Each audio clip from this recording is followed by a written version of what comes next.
लक्ष्मण हाके यांची audio clip सध्या viral झालेली आहे आणि यामध्ये ते काहीतरी बोलतायत, म्हणजे पैशाची मागणी करतायत अशी ही ऑडिओ क्लिप आहे। या संदर्भात आपल्यासोबत बोलण्यासाठी लक्ष्मण हाके सर, नेमके ही ऑडिओ क्लिप का व्हायरल झाली, कुणी केली, काय कारण आहे या मागचं आणि कधी हा सगळा प्रकार घडला होता? सर, एक ऑडिओ क्लिप व्हायरल होतीये, कधीचा हा सगळा प्रकार आहे आणि का आता ती व्हायरल झाली? हे बघा, लक्ष्मण हाकेला बदनाम करणं आणि ओबीसीच्या आरक्षणाची मुवमेंट थांबवणं हा एकमेव उद्देश आहे। त्यामध्ये मुळात मला एक कॉल आला आणि मी रोज आंदोलनं घेतोय, वेगळ्या वेगळ्या रॅलीज घेतोय आणि मदत करणाऱ्यांची पण संख्या खूप मोठी आहे। मी नाकारत नाही त्या गोष्टी, पण मी जर काही इरेग्युलर वागलो असेल, मी कुठं कायद्याचा भंग केला असेल, मी कुठल्या देणग्या स्वीकारल्या असतील तर इथं कायदा सुव्यवस्था आहे। त्यामुळं काय ते ईडी काय असतं म्हणे, कारखानदारांवरती छापा पडतो, टाका लागा माझ्यावर एखादा छापा, मला उचला आतमध्ये टाका, पण ओबीसीची लढाई थांबणार नाही, विजयंतीची लढाई थांबणार नाही। आरक्षण बचावासाठी आम्ही रात्रंदिवस मेहनत करू। तुम्ही आम्हाला कितीही बदनाम करा, बदनामीच्या पलीकडे या क्लिपला मी जास्त महत्त्व देत नाही।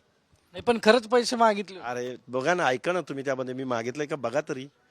तो देणाराच म्हणतो मला तुम्हाला मदत करायची आहे, तुम्ही एवढं पळताय, तुम्ही एवढं धावताय, मला तुम्हाला तुमचा फोन पे द्या। अरे बाबा, मी घेत नाही म्हटलं, भेटल्यावर दे म्हटलं, तरी तो काय म्हणतोय की तुमचा हे द्या ते द्या। त्यामुळे बदनामी करणे हा त्या माणसाचा हेतू आहे आणि मी काय तसं वागलो असलं तर दोन्ही नंबर आहे त्यांच्याकडं, चौकशी करावी। नाही, पण जरी दिले तर काय फरक काय पडला? अहो, मी काय बोलतो, ओबीसीचं आंदोलन उभं राहणं, आमच्या मागं कुठं कारखानदार जागीरदार आहेत का, आमदार आहेत का? अरे आमची लोक वर्गणीतनंच आमचं सगळं चालू आहे ना। त्यामुळे आम्ही काही बेकायदा वागलो असेल तर तुम्ही कारवाई करा ना आमच्यावर, पण ओबीसी आंदोलन थांबणार नाही।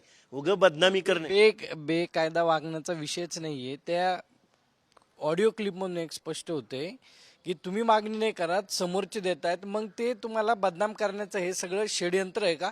आणि जरी मदत दिली तर त्यांनी काय फरक पडणार आहे का तुम्हाला? फरक तर पडणारच नाही। सकाळ.com आहे देशातील नंबर 1 ची मराठी न्यूज वेबसाईट।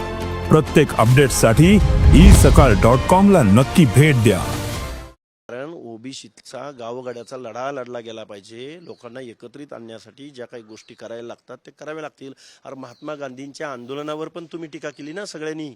महात्मा गांधींचं जे काही आंदोलन आहे त्याला ते सुद्धा बदनामीच्या कचाट्यातून सुटलेलं नाही।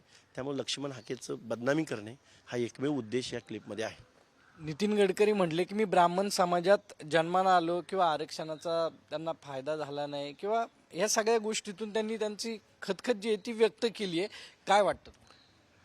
नितीन गडकरी साहेब म्हणतात की आम्हाला आरक्षण नाही आणि असं त्यांचं एक वक्तव्य आहे। नितीन गडकरी साहेब, मी एक ओबीसी आंदोलक म्हणून खूप जबाबदारीनं मी तुमच्याबद्दल व्यक्त होतोय। नितीन गडकरी साहेब, मला जर पुढच्या जन्मामध्ये देवाने एक ऑप्शन दिला की तुला कुठल्या जातीत जन्माला यायचं आहे तर मी म्हणेन की मला ब्राह्मण जातीमध्ये जन्म द्या। त्याचं कारण असं आहे, नितीन गडकरी साहेब गावगाड्यातल्या डोंगराच्या कुशीला राहणाऱ्या एखाद्या कोरकू, भिल्ल, एखाद्या कातकरी, मेंढपाळ किंवा बलुत्या आलुत्यामधल्या एखाद्या जातीमध्ये जन्माला येणं किंवा दीनदलितामधल्या एखाद्या मातंग समाजामध्ये जन्माला येणं, एखाद्या होलार डोहर समाजामध्ये जन्माला आल्यानंतर या लोकशाहीमध्ये, इथल्या व्यवस्थेमध्ये, सोसायटीमध्ये त्या माणसाला काय हर्डल्स पूर्ण करावे लागतात हे नितीन गडकरी साहेब तुम्ही ब्राह्मण समाजात जन्माला आल्यामुळे तुम्हाला कसे कळतील?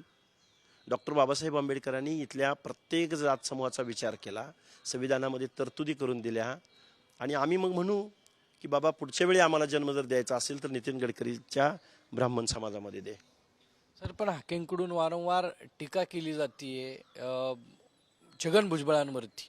एक मोठा मोर्चा छगन भुजबळांकडं केली जाते टीका आणि या सगळ्या संदर्भात भुजबळांकडून एक मोर्चाचं आयोजन करण्यात आलं। ही लढाई खरंच आता एकदम दोन टोकाला गेली। ही आरपारची लढाई असेल। ओबीसींच्या वरती करा किंवा मरा। तुम्ही घरात झोपला तर तुमचं आरक्षण आज गेलेलं आहे, ते परत कधीही येणार नाही। तुम्ही रस्त्यावर उतरला तर इथल्या राज्यकर्त्या लोकांना, आमदार खासदारांना मी तुम्हाला तुमच्या पायात नाही जर लोळण घ्यायला लावली तर नाव दुसरं। या अवलादी फक्त मतपेटीला घाबरतात। त्यामुळे तुम्हाला एकत्र यावं लागेल, संघटित व्हावं लागेल आणि ओबीसी म्हणून एकत्रित येऊन या राज्यकर्त्यांना धडा शिकवावा लागेल। ही आरपारची लढाई आहे। त्यामुळे माझी हात जोडून विनंती आहे, ओबीसी म्हणून एक व्हा, नेक व्हा, आपलं आरक्षण टिकवा, नाहीतर आपलं आरक्षण संपलेलं आहे। मी खूप जबाबदारीनं, आता जातीमध्ये भांडण्याची वेळ नाही, वेगवेगळ्या मागण्या करण्याची वेळ नाही. आता आपल्या ताटातलं आरक्षण वाचवण्याची ही वेळ आहे.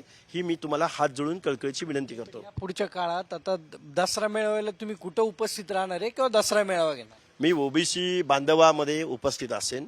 उद्याच्या 27 तारखेला अहिल्यानगरमध्ये, पाथर्डी आणि शेवगावच्या परिसरामध्ये, दैत्य नांदूरच्या परिसरामध्ये, माळरानावरती मी 30-35 एकरमध्ये लाखोंची सभा घेतोय.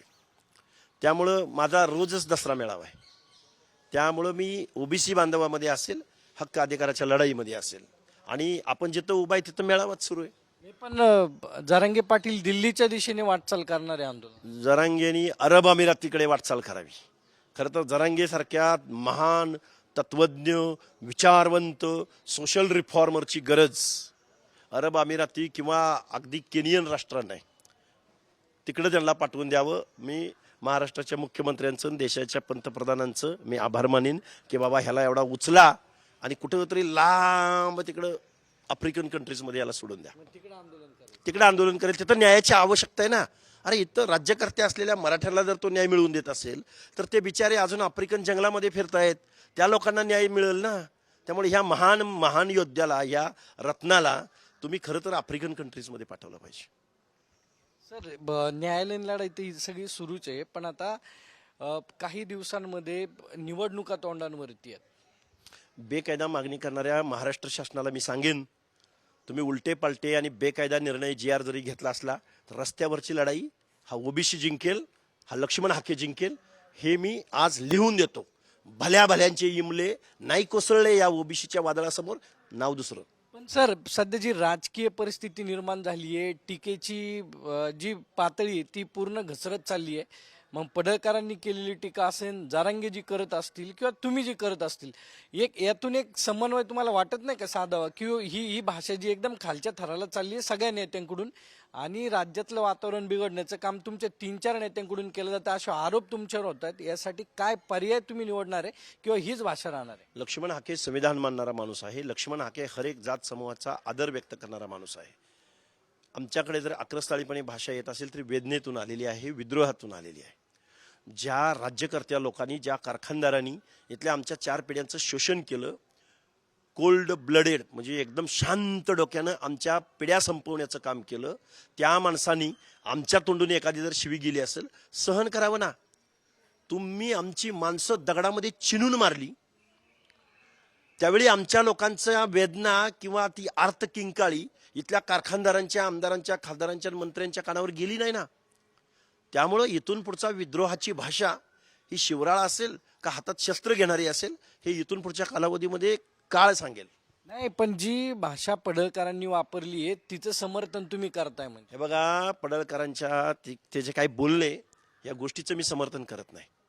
मग जरांगे पाटलांनी पण धनगर समाजाच्या पार्श्वभागात तो लाकडं सारली ना.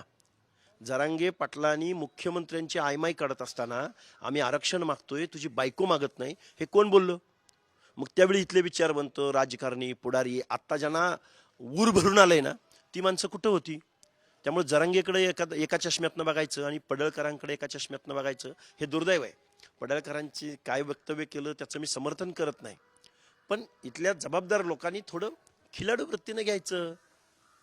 आता नळावरती एकमेकाला लोक भांडणं करत असताना शिवे देतात, आयमाई काढतात, मग काय त्यांनी ते अंगावर घेऊन ते काय भांडत बसायचं का? अरे तुम्ही जबाबदार आहे ना, तुम्ही जबाबदारीच्या पदावर आहे, तुम्ही जबाबदारीनं वागा ना. नळावरती भांडणं होत असताना कितीतरी पाण्यावरनं भांडणं होतात. पण महाराष्ट्राचं राजकारण तुमच्या 3 ते 4 नेत्यांमुळे समाजात जी दरी निर्माण झाली, असे आरोप तुम्ही असतील, जारांगे असतील, पडळकर असतील यांच्यावर सातत्याने केले जात आहेत. मग हे कुठं थांबण्यासाठी काय प्रयत्न होणार आहेत का? जबाबदार माणसांनी पुढे यावं आणि जबाबदारीनं वागावं ना. सगळी पदं स्वतःच्या घरात, सगळा पैसा स्वतःच्या घरात, सगळे कारखाने स्वतःच्या घरात, आमदारक्या खासदारक्या स्वतःच्या घरात. मग विद्रोह होत असताना शिव्या ही तर सौम्य गोष्ट झाली. अजून लई गोष्टी होणार आहेत. बाबासाहेबांच्या संविधानाचा पुरेपूर पाईक असताना सुद्धा आम्हाला या गोष्टी बोलाव्या लागतात, हे दुर्दैव आहे. नक्की आपल्यासोबत हाके सर होते आणि या पुढील काळामध्ये अनेक गोष्टी होत राहणार आहेत. मात्र ज्या गोष्टी सध्या महाराष्ट्रात घडत आहेत त्यासाठी जबाबदार व्यक्तींनी पुढे यावं असं हाके सरांचं म्हणणं आहे. कॅमेरा सुमित भोसलेचा सागराड सांग. देश विदेशातील प्रत्येक घडामोडींचे लाईव्ह अपडेट मिळवण्यासाठी आता साम टीव्हीच्या सर्व सोशल मीडिया प्लॅटफॉर्मला लाईक, फॉलो आणि सबस्क्राईब करा. तसंच सर्व नोटिफिकेशनसाठी बेल आयकॉन प्रेस करायला विसरू नका.